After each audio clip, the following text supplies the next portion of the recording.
Welcome to the Tech Panel. 1, 2, 3, 4. The podcast where tech minds meet. Oh, hey, before we get started today, don't forget to subscribe and ring that bell. Today, we're joined by someone who's made the leap from scaling revenue at high-growth tech companies to building his own. Matt Doughty has driven over $35 million in revenue across global markets, in sales and post-sale roles at billion-dollar companies. Now, he's CEO and co-founder of Prefactor, a dev-tech and cybersecurity startup on a mission to rethink how engineers handle authentication and user management. He's channeling his 15 years of experience into building a smarter, faster, and more scalable identity solution for modern engineering teams. Matt gives us an honest insight into the challenges of startups and why now is the time to rethink the basics. This is the Tech Panel. Matt, welcome to the show. How you doing? Very good, James. Very good. How are you? Yeah, doing all right. I was taken aback there. I don't ever get called James, so caught me off guard with that one. We actually know each other. We've gone back about 7 years. I started as your customer way back when, and then I was your colleague for about 5 years, and now over the last, I'd say, a year or so, you've gone a completely different direction with your life and started your own organization. Yeah. So it's been fun. So yeah, when we were at Procore, I think we went through a bit of a journey, didn't we? Where we were going through IPO and then building out the team. I mean, when I joined Procore, we were at about 40 people, kind of, I don't know how much revenue, not a lot. And then to kind of leaving, we were doing 100 mil, I think, when I left. Yeah. And then I went, why would I want to continue in this safe environment where you get paid well, you get great RSUs, to go and work in a startup where you get paid nothing, and every day is a new day, but every day is a stressful one. So some days I'm like, I'm not quite sure why I did it. Some days you're like, I'm reconsidering my life choices right now. Yes. So Yes. Tell us a little bit about, Procore, tell us a little bit about what that company is and I guess what you were doing there and a bit of your experience. So you've got, over 15 years of experience in this post-sales role? Yeah. So, I mean, Procore is a construction tech platform, American-based, $10 billion company now. So they've been going for about 20 odd years. And I joined back in the end of 2018 as the first enterprise customer success manager in APAC. And so from then onwards, really, to when I left in kind of middle of last year, went from me and myself to a team of 6. And I think by the end, it was about $25 million of revenue we were managing. And I think the biggest challenges that we had over that period were, kind of like in enterprise, in Procore, we never really had product market fit. And we didn't have it when I joined, and we definitely didn't have it when I left. And so having to kind of manage customers consistently against challenges that they're facing with the product, it teaches you a lot of resilience. And one of the great things about Procore was that, they invested heavily in kind of trying to get the product to the point where our customers would love it. And I think they were definitely on the right path, but it took a bit of time to do that. And so, that was when I left. But prior to that, I've spent, a decent amount of time doing both post-sales and pre-sales. So I started my career first 2 years doing kind of cold outbound recruitment, which was a lot of fun. And then subsequent to that was doing account management and stuff. So yeah, I kind of feel like I've done the whole life cycle of the sales journey. Yep. And what pushed you to leave behind that comfort zone? As you said, RSUs, great pay. Now you've got lots of stress and lower pay. That's a pretty big pivot in a career for even the most experienced of people out there, obviously. Yeah, I mean, I could throw that back at you actually, but no. I mean, I think like having worked in like a range of size of business and having done kind of like small, not day one startups, like small businesses, medium-sized companies, and then big enterprise like Procore, I kind of seen the different stages and different skill sets required at different parts of that journey. And I've always been really like, what's always got me out of bed in the morning is kind of being able to help develop a product, help customers deliver world-class experiences, it's never really been about the money. So like sales was never really the thing that I really wanted to go into. Some money is always great, but it was more about like the journey and how you get there and being able to problem solve all the time. And I think when I was thinking about like leaving Procore and then starting my own company, there was a bit of fortuitousness, serendipity about kind of the journey I took from leaving Procore to getting into the Angular program. But I've always wanted to do it, and I think there was a moment I was away for about 5-6 weeks after I left Procore, during when I left Procore, and I was like, if I don't do this now, like I'm always going to be living to regret it. And I think I'm very pragmatic. The average startup doesn't succeed long term, but I felt like if I was going to get on my deathbed and not having done it, I'd be like, that would be massive regret. So I think that's probably why. Mm-hmm. Yeah. Was there one moment though that I guess, maybe it was a customer pain point or something like that where you thought, I've got to solve this for myself, or I've got this idea and I'm really going to go for it? Yeah. I mean, I don't know how much you guys know about the Angular program, but the Angular program is designed as like a day one or day zero accelerator. And so Sorry, just pause there for a second. Some people have no idea what day one, day zero, or accelerator is. I'll go back. So when I was thinking about doing my startup, really there were like two choices. There was one, you go it alone, you bootstrap, you try and build something, which is tremendously difficult, and kudos to anybody who does that. Or you can go through another route, which is a number of venture capital firms run accelerators. And so essentially what they are is residencies for people who are wanting to start a business. And in the analyst space, what they basically do is take people that either have very, very early ideas or no ideas, and it's a full-time program for up to 3 months. And essentially you go in, you're expected to find a co-founder, build out your idea, and then essentially you get guidance coaching through that program.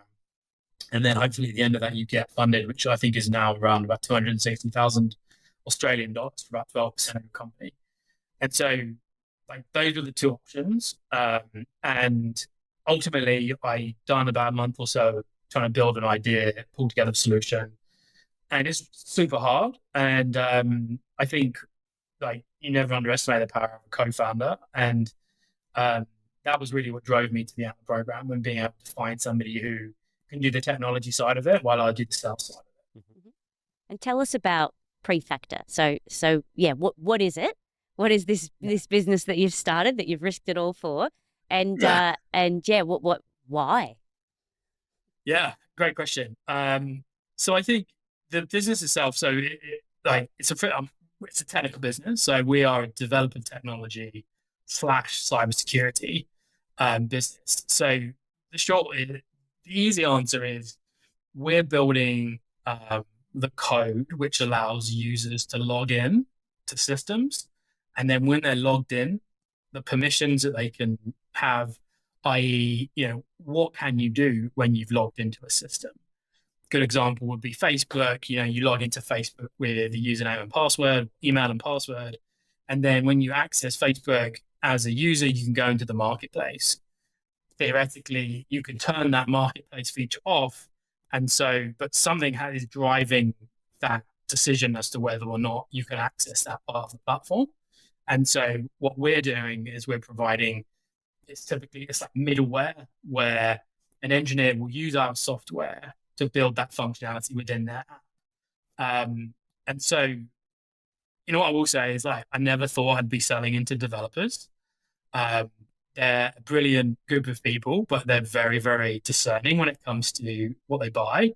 And it's been a lot of fun and it's a lot of learning. But I think that the reason why I kind of jumped to this opportunity with my co-founder was because if you think about the problem we're trying to solve, it's essentially something that everybody uses. Every single application in the world needs this.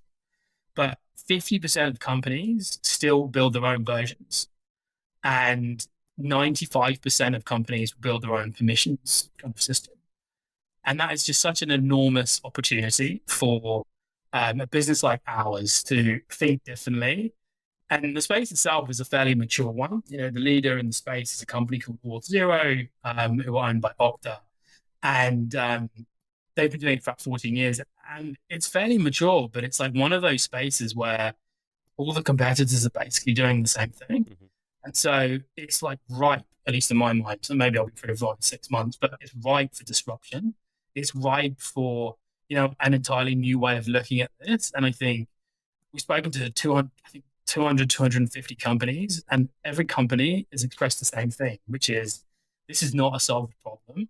Someone needs to come along and just knock it out of the park. And I'm like, well, what? That can be us. So tell me, myself with not a development or a tech background as such. So to take it a step back, so you are selling this like sort of middle development product to developers, because usually they would develop them themselves and it takes a lot of time and effort and money. Is that correct? Yes, so correct. And they're all doing the same thing. So to have a user login or authenticating someone in their app is basically the same process to build, but everyone's doing it themselves, and it's a lot of double handling. And you're saying that you've got this, they can buy it off you, put it into their development, and that solves the problem of the cost and the time. Am I correct in saying that? Yeah, I think that's a pretty good explanation. I'm not sure that my wife or my mum can articulate it as well as you have, so I need to work on them. And they know me, and they've known me since I've been going. And you've been trying to explain it to them for so long. Yeah, I think like there's two types of customer that we have. We've got companies like software companies that build their own versions of this, and so from their perspective, it's like, well, yeah, you've already highlighted. It's like the opportunity cost. What is that engineer not doing that they could be doing on their application? Authentication isn't a revenue driver. Everyone expects it, and when it goes wrong, but it doesn't. You don't pay more money because you've got logging in. Like, that's just part and parcel. Yeah.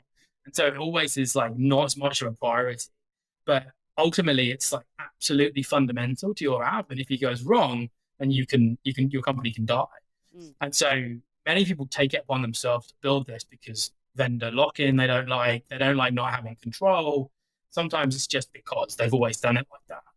Then you've got the other group of companies who buy off the shelf, and all of these companies are pretty much doing the same thing. Like, this is a commoditized space. We're not reinventing the way that you do passwords. We're not reinventing the way that you have the one-time passcode app on your phone. Like, that is a solved problem. The challenge is, how do engineers build that into their application? And what they say to us is like, this is often the hardest part of their app. And that's crazy, because you're thinking people do this all the time. Every app you build, one of the first things you build is this. So why is it so difficult? And I think when you really like break it down, and it's like, the costs are enormous. It can take 3 to 6 months. I was on the phone literally this morning with a customer, and they were telling me that it took them 3 months to get their platform in place where they could just do something good because of the way it had been built. And then to do the next kind of layer is going to take a further 3 months. And it's like, well, if you'd have just bought Prefactor from the beginning, obviously it wasn't around. But if they had done, then we're talking a day, we're not talking 6 months. And I think that is like the real value that we bring. Yeah. I think the perspective that we're not really talking about here that I think is really important as well is the fact that this is the keys to the castle we're talking about. Do you really, when you're given your first crack at building something, your company, do you want to wing it with the security of all of your code base, your customer data, everything? It just makes sense. I don't see why anyone would want to waste their time trying to build the most secure database simultaneously while trying to build an app.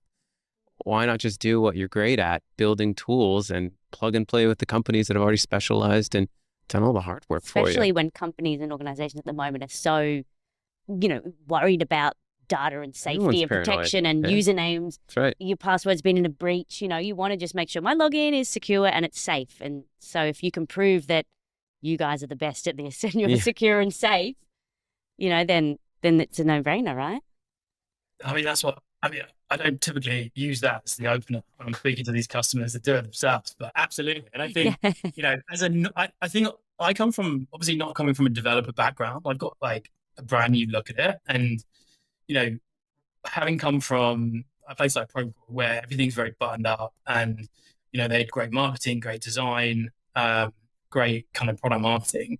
And a lot of these developer companies are built by developers and, from the pricing and the way it's structured to, the experience. And I think that they've missed a step in building something people actually enjoy using.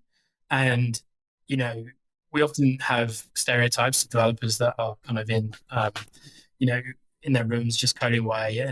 But like they are the most particular when it comes to knowing what they like because they use it all the time. And so I think like that is also really, really important. And yeah, you're right. Like, I guess my question to everyone I speak to and the customers like, why would you do this yourself? Why would you risk it? Yeah. So you touched on something in there that developers like to be very hands-on, if they're developing something. Has that been a barrier for you in terms of selling? Are you finding it's a challenge to get people to adopt this because it's something a little bit different? I think that one of the challenges we face is, because we just talked about kind of like securities being fundamental. Like it's the thing that you just need to cover from day one. Mm-hmm. I guess a customer could ask, like, well, are you going to be here in a year's time? How do I trust you? And I think that's been a really interesting learning curve because you are going to have businesses that are small, that we've built relationships with over time. We signed our first customer like 2 days ago, and it was a customer that we worked with for 6 months. And, they just have confidence in what we're doing. They believe in where we're going. And so we're willing to put pen to paper on a contract. We've got another one that's going to sign tomorrow and they feel the same way. But these are not enterprises. These are not the banks or Procores of the world.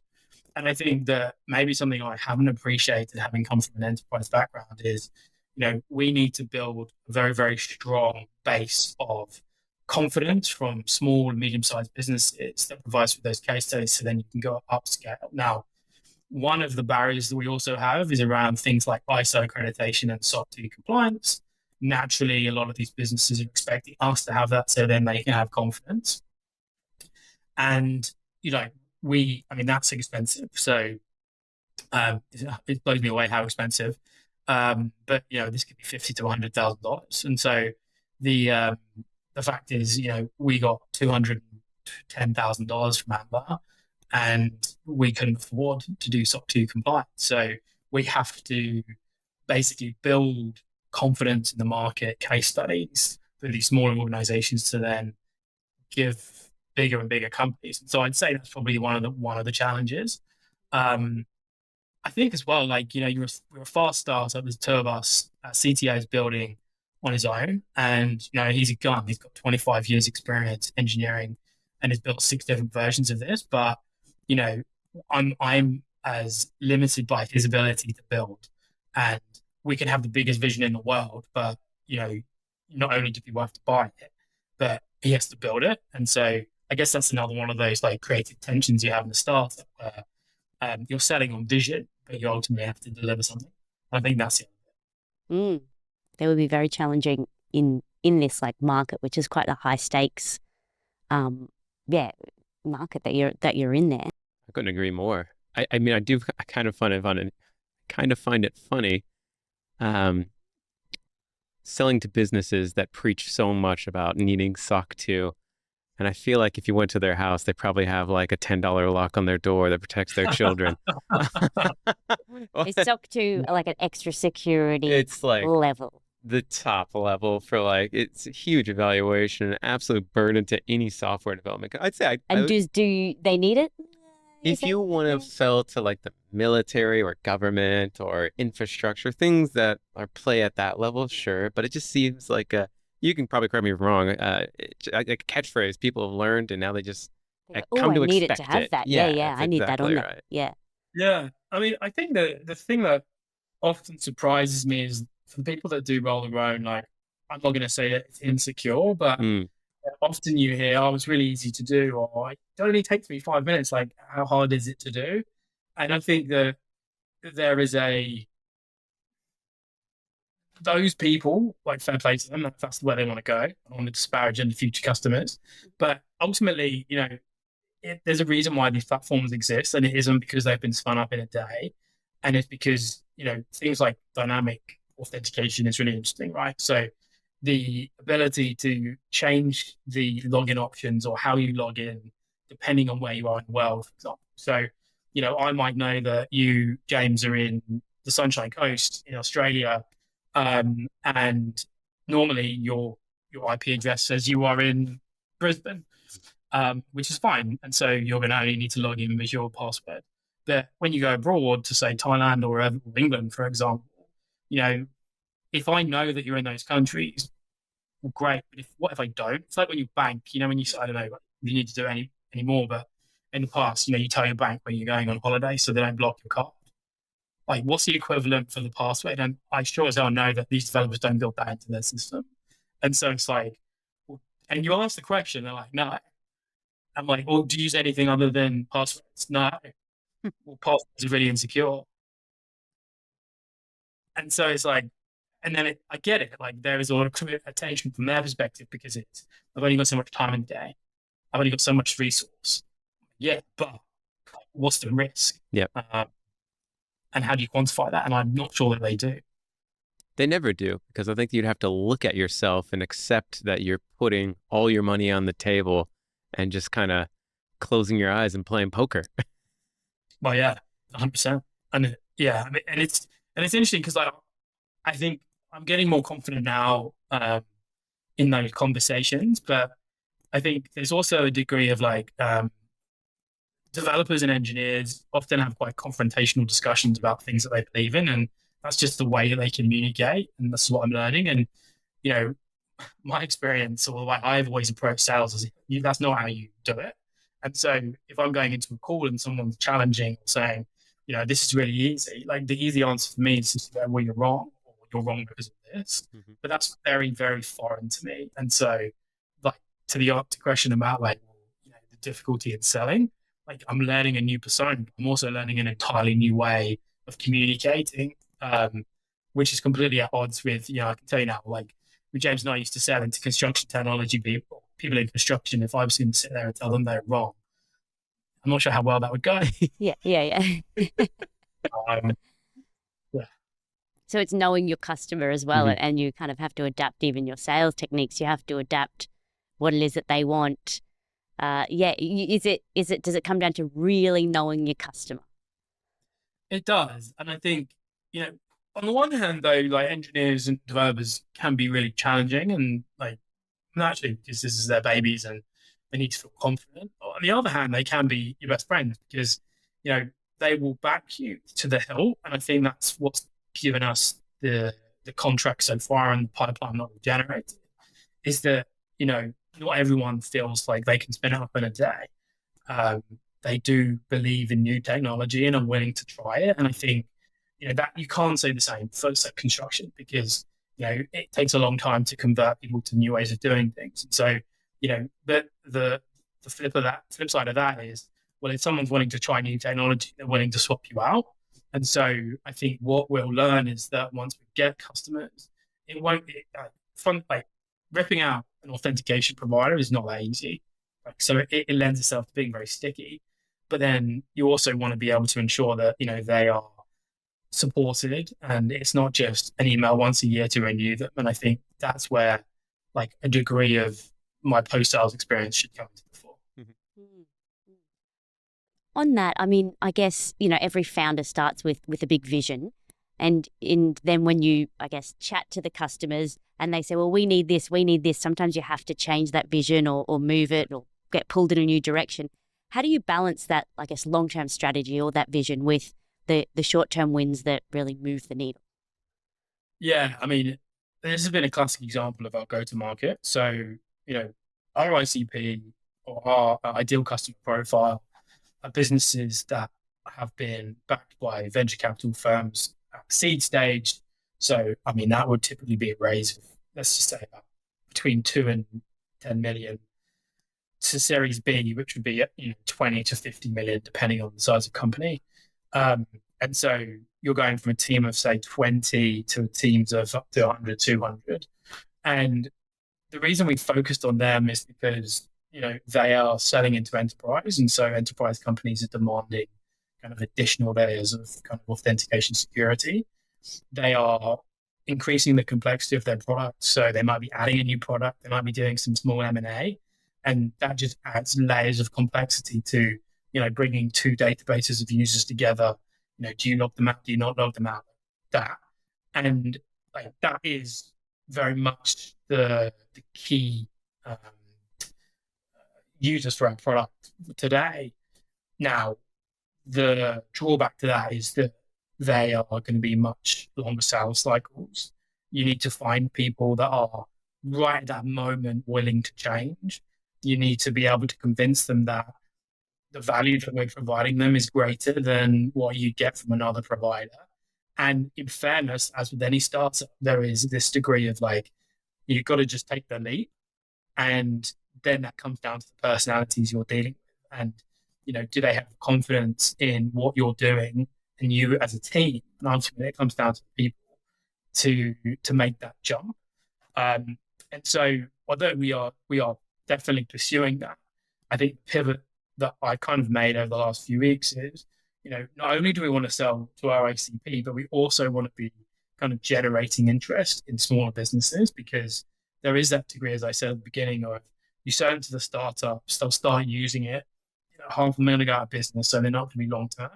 But to be able to then sell into the layer above, you need to have those kind of case studies or examples of wins that they can provide, so that they feel comfortable, so they feel comfortable. And we're also building as we're going. And so there's that. I think on the product side, I think what we've done is been fairly disciplined about what it is that we're building. I think we feel very strongly that the experience that a developer has with us has to be 10 times better than it is anywhere else. Like that is fundamentally it. And so that means that we might have to limit functionality in other places to get that. And because we believe that's strongly kind of the thing that will get us over the line with lots of people. We do have a much more grandiose vision that will go out into the future that we'll talk about with investors. But ultimately, I think we're both very pragmatic that it doesn't matter whether we have the vision if we can't sell what we've got today, because we won't get an opportunity to deliver it. So I think that is the way we think about it. I think the part that's most interesting to me right now is the high stakes game that you're invested so heavily in, being, you're selling trust to companies when you're such a young business, right? And that's got to be, I imagine, a recurring theme in conversations with companies. I mean, it is and it isn't. You'd be surprised by like the number of conversations where that doesn't come up. I think that, if we think about, why does anyone buy anything, regardless of whether it's a security product or whether it's a, just a widget for your phone. Like ultimately it comes down to like your level of comfort in the people you're talking to and the level of experience. And I think that's no different. I pride myself on being able to build relationships fast with people that I speak to. Now, I can't rely on that exclusively as the only way we're going to sell, but it's definitely a way to, build confidence in us and, being able to maybe spend a little bit longer than we would normally doing discovery and really trying to understand what is it that that business's priorities are, like what are their problems, what was the things that keep them up at night. And I think that probably goes a long way because, developers typically don't want to be sold to. They don't want to speak to salespeople. So I can't be a salesperson. I have to be a peer. And I'm not a peer, so I have to appear like I'm a peer. And I think that is probably how we're getting through the door for somebody. I mean, I know it's why we're getting through the door. I think that what it does mean though is that we can't really go off and tackle some of those more high compliant industries that probably have the greatest need. So, you think fintech, health tech, businesses, it's unlikely that they're going to be kind of making a commitment to us today, partly because of the kind of compliance requirements that we have. But, that's not to say that they're not interested. Like, we've got a POC with a listed ASX listed health tech company, but he was explaining to me what the process would be to sell them a contract, and something along the lines of, if you screw it up, then you're going down with us. And so it was a bit of a moment of like, oh yeah, that's I mean, it's true, right? Like, and then the question was, do we have it wasn't immediate, but when we got off the phone, I was like, yeah, we need to sort out like cyber insurance, this big boy stuff that you don't think about when you're starting. And so, like, do we want to be involved in that? Well, we do, because it will be great kind of signaling to the market that we can achieve those deals. But the amount of effort that goes into enterprise is significant, and so is that the way that we're going to get to where we need to go to in the next kind of 6 months? It sounds like what you're implying right now is the most successful tactic you're seeing being leveraged going into your market space is appearing as a peer to your customer base, which is primarily developers, it sounds like. Yeah. So like our core customer profile is a CTO or a head of engineering. And so I don't go in with a view to like not knowing what they're talking about, but I've had a lot of experience entering new markets as an outsider, and what I'm very good at is just asking good questions and like really caring. And I think one of the things that you asked at the beginning was around like, why go and do your own thing? And I think, one, because it's really exciting doing and working in a new space, but I'm also like hugely curious, and so you can't really fake that.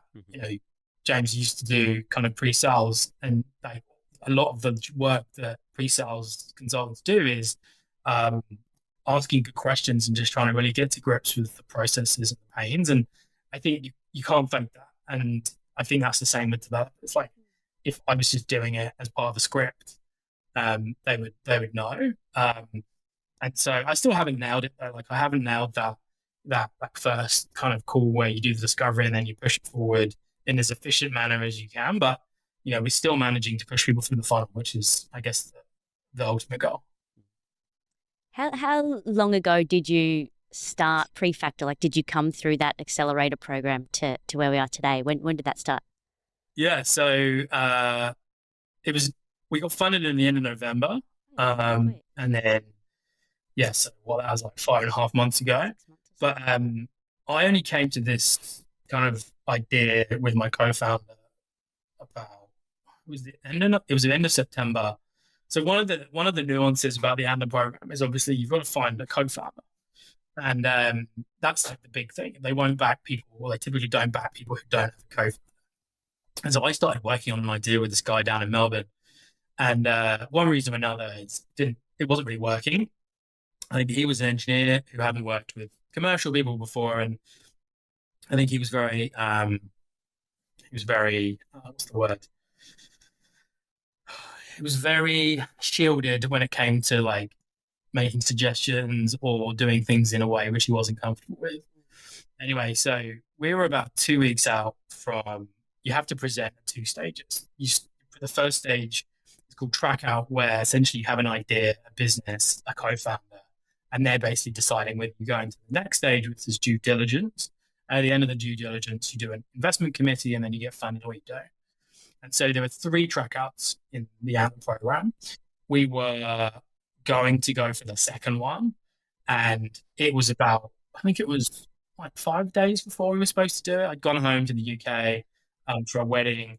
I was sat at my best friend's kitchen table, and I got this text through like, it must have been like 7th day in the morning. I was hungover, and the guy was like, "Oh yeah, I don't think this is working out," and I was furious. I think we're 5 days out. Yeah, I was like, if there hadn't been 2 young girls, my friend's daughters, by the table, I would have used far more choice language. And basically was like, "What do you do?" And I think it was definitely it was the right thing. I think I would have driven myself up the wall trying to get him to look at things from a go-to-market sales perspective. But very luckily, I'd worked very closely with my now CTO co-founder Simon from day one, which is how I landed on an idea. And so we started working together. I literally messaged him the next day. We started working on this idea. And then the last track out was like, I think it was 2 weeks later. And so what we needed to do was build a business idea, build a deck, give people confidence that we could do it inside like 2 weeks. And I was only away back in Australia for a week and a half. And so we basically went out and spoke to 30 companies in the space of, it was like 6 or 7 days to basically prove out the thesis that we had. And then from there, we went to the due diligence phase and got funded. But I know, it was a wild. It's a wild ride. Yeah. Jeez. So then you got through the Antler program, you got the $225,000 funding.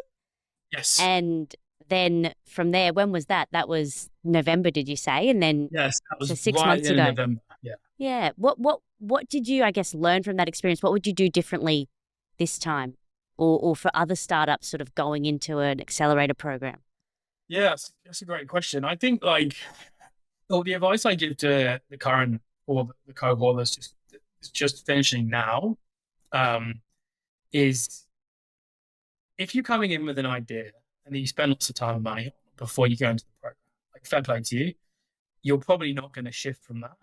But don't be surprised if they say we're not going to fund you as a result, because ultimately they're there to back VC size businesses, which are they've got to be worth $1 billion in X number. They can or see your path to $1 billion in valuation, which means $100 million of ARR within 8 years, and they often won't back B2C in Australia because it's really, really hard to win the distribution, etc. And so I would say that you've got to be pragmatic going into these organizations, into these accelerators. I didn't go in there went into an idea about what I wanted to achieve. I went in there wanting to start a business, and we achieved that. And so I think a healthy dose of pragmatism is absolutely integral to success. I think as well,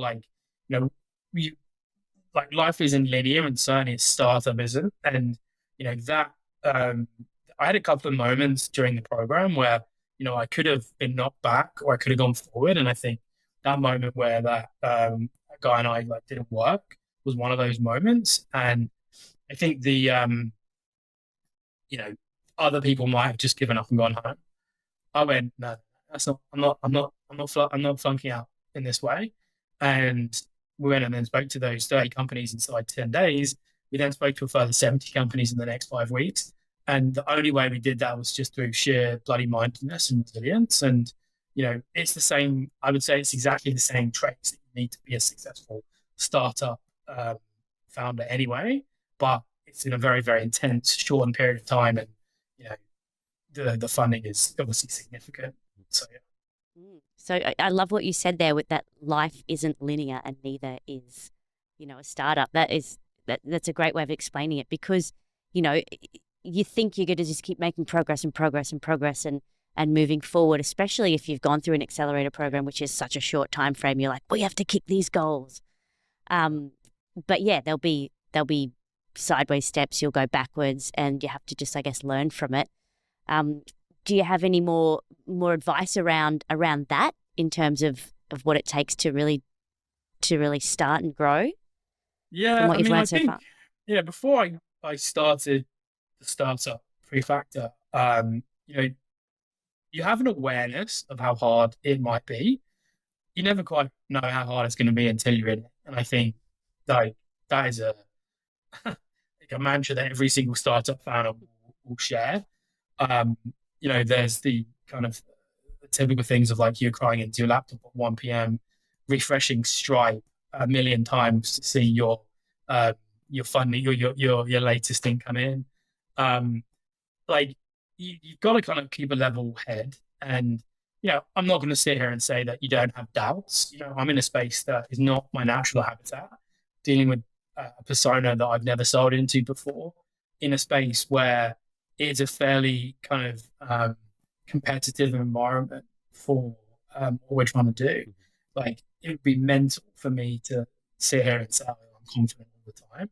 But I think it's like reminding yourself why you're doing it and really being able to take the lessons, but also the wins, and not get too kind of downtrodden by the losses. And like, losses would be things like, I mean, a great example was like 2 weeks ago, went to Sunrise Festival, which is Blackbird, big VC's kind of annual event. And I love conferences because I love meeting people, networking, speaking to investors and everything else. But I remember sitting in one of the sessions and just feeling really flat, and like, almost there was a moment of like, oh, what am I doing? This is crazy what I'm trying to achieve here. And I shared this with my co-founder. He was like, yeah, I'm kind of feeling like you go through these moments. And I don't know why I was feeling like that. It just was one of those days, and we'd expected the company to sign a bit earlier, and you have a couple of calls where they don't quite go the way you want them to, and it just feels like you're never going to achieve it. But you know what? Like, take a couple of days, and you're like, actually, you have another call, you pick yourself back up, you get on the phone, get some wins, you speak to someone that's done it before, and they go, like, you've got it easy in comparison to the way we've done it, and always makes you feel a bit better. And probably not the echo chamber of LinkedIn. I try to avoid that, something like that. But I think that was just like a really recent moment where I was like, oh, this is really, really hard. Would it not be easier for me not to just go back to a full role? But you know what? Like, no. Like, for all of the downs, I think the highs are so much better. And like, getting that contract signed the other day, speaking to a company where we're going to go from first call to signature within like 4 days, getting an agreement to do a PSC with a health tech company, like, all that's happened in a week. And so that's been an amazing week. We've got a product into production. We are getting people reaching out on the back of LinkedIn posts. Like, it's really bloody exciting. And I think you've just got to hold into those memories when it does get really tough. And we haven't got anything yet. Like, we're going to go into a fundraising round in the next couple of months, and it's a tough environment. Why would somebody be investing in us over somebody else? And maybe when we run out of money, that might be the case. But I have confidence that we're achieving the things that we need to achieve, and we're building the right product, and people will back us.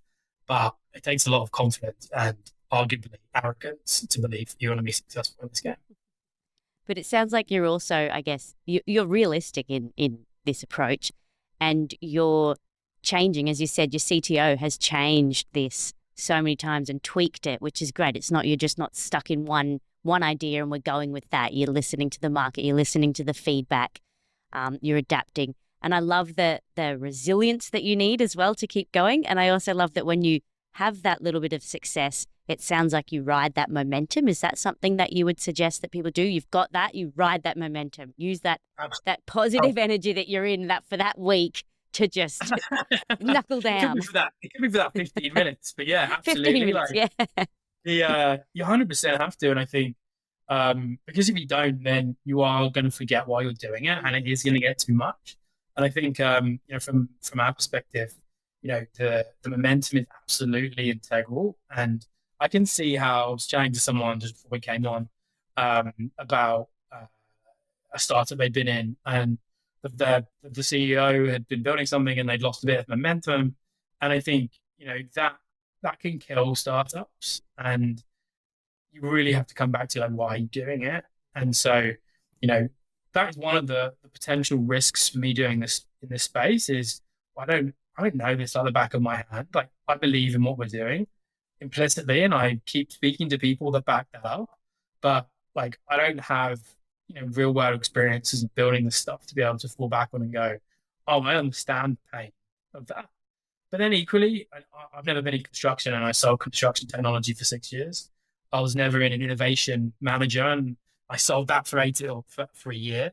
I've never been a teacher, and I sold ed tech. So I think that maybe it's just my ability to manage change is helped me a lot. And I'd say that anyone in a startup needs to be the same. And you keep coming back to it, that you believe in that product that you've got. And it sounds like as well, you're in an industry where it's a service, like it's a service that you're providing. It's something that will be helping someone else. And there's that's a good driver. If you know that this is going to make a difference to others, that's a big driver for, your belief system to say, this is going to keep me going. It's going to help people. Yeah. I mean, it's not, we're not saving the environment. No, but a little bit. We're giving developers hours back in their day. But I think like one thing that I get a lot of buzz out of is, really getting deep into the ecosystem. And whether you're an engineer or whether you're a developer or whether it's just a startup space, like it's an amazing environment. And I suspect it's the same all over the world, like whether in London or New York or San Francisco. Excuse me.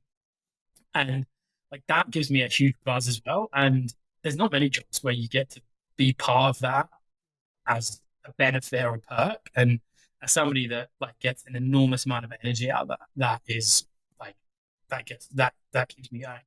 So you would suggest being part of like an accelerator program or an entrepreneurship sort of program of some sort, because you've got that instant community to kind of support 100%. you? Yeah. 100%. Like, and I think, I probably don't speak to enough like CEO founders that are in the same space as me, but I do. I just could do more. And I think if we don't have that, like that's a lonely place to be. Like being a CEO is lonely anyway, because you're the one who makes the decisions.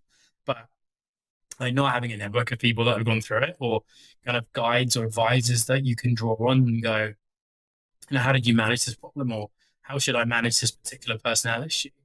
And I think, without that, it would be even harder than it needs to be. Brings me to one of the questions that I was going to ask, which was about that support system that you've got in place, or I guess if you've got any routines or mindset, to keep your head straight in those like really tricky, tough times, or when you're overworked. I know you've got a young family. Might be worth checking in a year's time of how you're balancing that. But yeah, have you got any supports or systems in place to kind of balance that?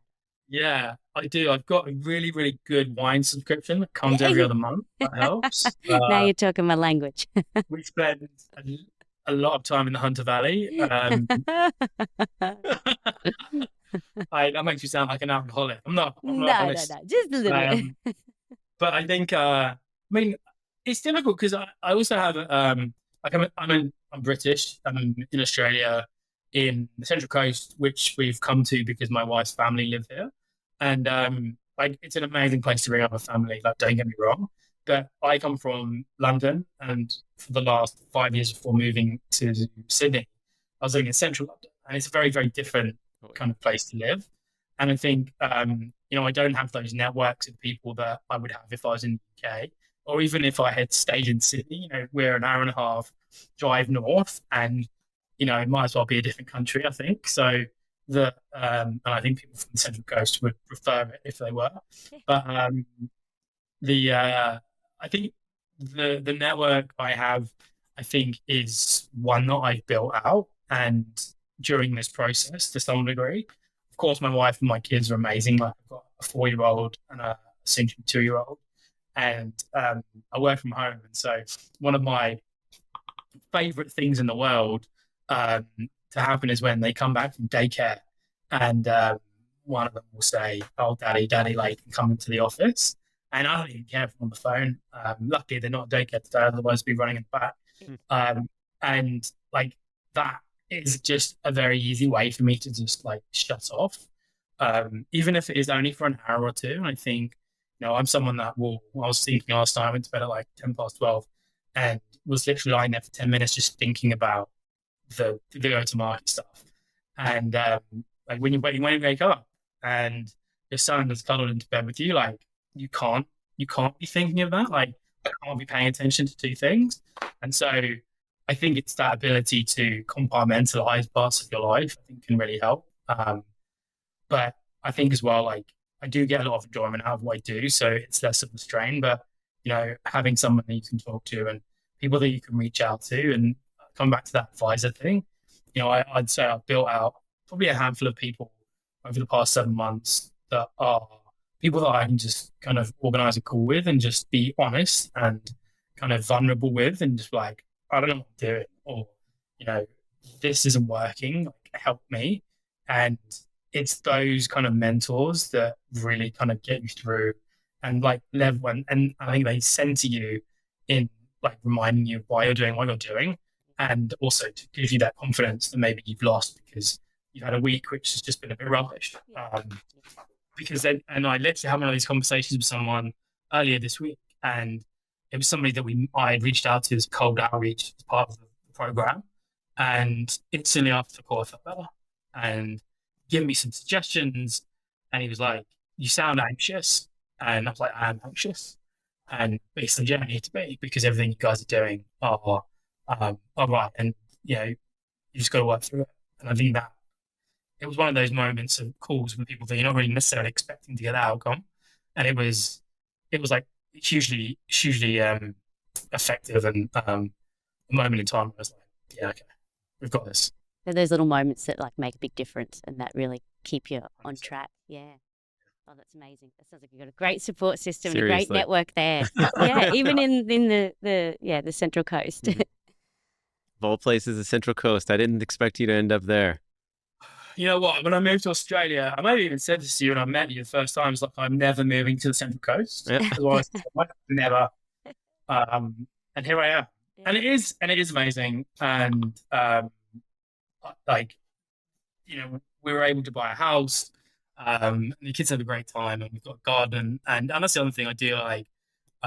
We have a little vegetable patch, which I do love. And that helps. Yeah. Doing a bit of gardening, it's very cathartic. It does. There is something about like a tree change or a sea change that does help with balance. True. And especially if you are in a startup, as you said, if you were in central London or Sydney, I mean, you would have a bigger network, but it would be a lot more, I think, of a pressure pot environment 100%. And a lot more, I could be doing this. I should be at that networking event because there's 5 on tonight. I should be, and I don't think that's always a good thing to have all of that. Like, a bit of pressure is great. A bit of a pressured environment's good, but not too much. Mm-hmm. And I think being somewhere in nature, it helps. 100%. And I think, I was supposed to go to something last night, actually. Simon and I have been working flat out over the past kind of month or so. And I'd gone to speak to a bunch of investors the night beforehand, and that was up in Newcastle, and I was about like an hour and 10 minute drive. And yesterday I was just like, I just can't do this. But if I'd been in Sydney, my guilt would have driven me there, would have made me go. Yeah. And so I think that like separation, to your point, is definitely is an important thing. Yeah. I had to do that. I did that 2 years ago. I've always been a workaholic, and then kids came along and I found it so hard. I couldn't be a workaholic and had twins. So it was like double the chaos at once, and double, all that attention that you have to kind of decompartmentalize. And so I did a sea change, and it's the best thing because it does allow you to balance it a little bit more. Yeah. And be able to still be a workaholic for certain things, but I'm not a workaholic anymore. I love to work and I love to do my projects, but it's not all consuming. There's a bit more to it. That's what you need, James. Detached. You need a couple of kids, basically. It's like you've got your dog. No, or just a sea change or a tree change. I think just getting, you don't have to be in there. James needs some children. He gets the babysitting gig, so he can babysit mine. I do. I get all the perks with the none fun of the uncle. pressure. Yeah. I was like, what did you feed them? Sugar all day? Yep. Here you go. Seriously, have them enjoy. back. Well, That's great. We're getting up to the top of the hour here. This has been an absolutely fantastic episode. It's been very enlightening. Yeah. You definitely shared a lot of intimate things about the business and some of your experiences. I appreciate your honesty and your openness with it all. It's been, it's really interesting to be a fly on the wall in it. I was going to say, it's been great. And I don't get to see James enough, so it was great to have another chat. We would love to check in with you a little bit more as well and see how it is going. I can't wait to check in 4 months and 6 months and whatnot and see how it's all going, because it sounds like you're really onto something great here. I'd absolutely love that. And I think it's also like kind of talking about like points in time. And I think this is a great moment. We've had a good week, sent out a great investor update. And I think being able to reflect on that also helps to kind of remind us like what we've done in the time frame that we've done it. And so, yeah, this is, I'd love to do it. Well, that is actually a good point you bring up, the reflection, because that is a really important part of I guess, anything in life, any goal that you've got, whether it's a startup, whether it's something personal, is to actually reflect on how far you've come, because you can have those weeks where you think, oh, this has been awful, we're not getting anywhere. But when you actually stop and reflect, you have got so far already. And that's a really important thing, I think, as well for those startups. Yeah. And look, you haven't heard it enough from us, but congratulations on your first customer, and you've definitely got the second one in the bag, mate. Thanks, buddy. Appreciate that. Yeah, we're very, very happy. So thank you. Well, our question we always want to wrap up every episode with is there any piece of technology that you're aware of that you feel other people should know about that is integral to the way that you operate on an individual level, or you feel if you're talking to anyone about starting a business, this is something you need before you get cracking? I'd say the best piece of software that I'm using and have started using since starting Prefactor is it's a company called Atio. I don't know if you heard it. Sorry, the kids are now coming through. I just heard the kiddies, they're back. Atio is a CRM. It's a UK-based CRM. And it's, I've used Salesforce for a long time and I'm not the biggest fan. And Atio is easy. It's just so simple to get going. It helps you track stuff. And I would sell the value of Atio to anybody if they were asking me, what CRM should I use when you get started?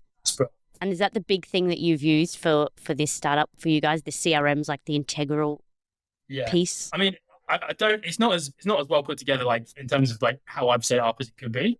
But no, it's brilliant. And I've swapped out most stuff, but I haven't swapped out that. Yeah, that's great. Love it. Yeah, we haven't had that before. I haven't heard of Atio, so many great CRMs out there that people use. So it's great to hear that. They were not. You can't say that. There were not lots of great CRMs out there. I couldn't agree with you more, honestly. But there are a lot out there, and a lot of people use different ones. But then you just keep hearing of, oh, that's a new one. Yeah. That's a new one. Yeah, absolutely. Yeah. I was going to say, I strongly agree with you about the CRM part. I think all of us loathe whenever you go to a new company. And I feel like the part that you dread the most is in CS or any sales related role is like, what CRM am I getting dragged into this time? Yeah. So what exactly stood out to you about Atio over any other? It's just really, really simple to set up. Like you know what Salesforce is like. It's huge. You can never do anything when you're in a big company because they lock it all down. Yeah. It's really simple. Like they just started adding new features. Like, it's really simple, but it's like they've got an integrate, like a really, really easy, simple integration into my Google, into my my standard like video chats, and it all comes into the Atio platform. I know it's pretty basic stuff. Maybe I'm just simple, but and I built out agents that basically provide overviews, whether it's a sales call and it will provide me with feedback on that call, or investor calls and it will give me a rundown. That's really great. That's just like a recent feature, but it's just really flexible and really customizable. So it has like 5 different they call them objects, and essentially you can build wherever you like, and it just doesn't overcomplicate it. Okay. Like Salesforce, for all of its many benefits, it's extremely complicated and you use about 5% of its functionality. Atio, I use a lot of the functionality because there's less. It's also easier to use. True. So it's kind of like, no brainer. Yeah, that's great. Awesome. Love it. Well, thanks so much for everything, mate. I really appreciate you jumping onto the episode and can't wait to have you on the next one, mate. Thanks, buddy. So great to meet you. Thanks, both of you as well. All right. Have a good one. Catch Talk you to around, you soon. Bye. Megan, don't forget to subscribe and hit that bell, and we'll see you in the next episode. Thanks for tuning into the Tech Panel. If you like what you heard, make sure to subscribe on YouTube and follow us on TikTok, Instagram, Facebook, and LinkedIn to stay connected. A big thank you to our major sponsors, SmoothX, for powering today's episode, and join us again on the next episode of the Tech Panel, where Tech Minds Meet.